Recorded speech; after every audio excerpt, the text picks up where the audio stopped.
Këshilla për gratë bashkëshorte. Gjithashtu, dua t'u them grave një gjë. Njihuni me vlerën e bashkëshortëve tuaj.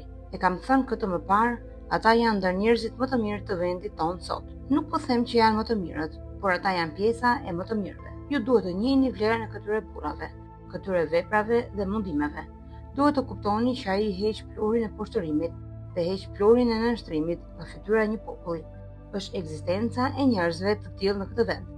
Për këtë arsye, krenohuni me burrat tuaj. Lufta e gruas është thjesht krijimi i kushteve për rehatin e burrit.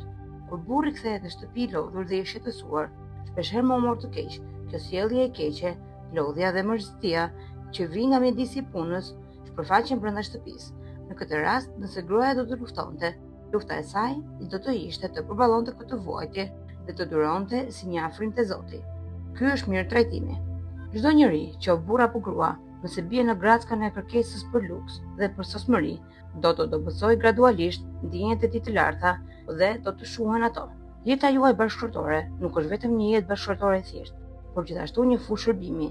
Prandaj jeni të sigurt për shpërblimin e Zotit dhe vlerësoni këtë mundësi.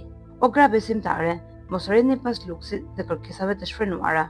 Ju sigurisht nuk jeni të tilla, por her pas here dëgjoj lajme këtu atje. Ndryshimi i rrobave, ndjekja e modës apo ndryshimi i dekorit të shtëpisë, siç e quajeni ju dekorimi i shtëpisë.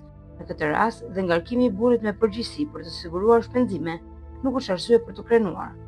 Mos lejoni që të bëheni robër të konkurrencës dhe krahasimit në fushën e modës, zbukurimit dhe dekorit dhe të tjera si kjo, sepse kjo po ju dëmton dhe ju fut më të lashe me burrat.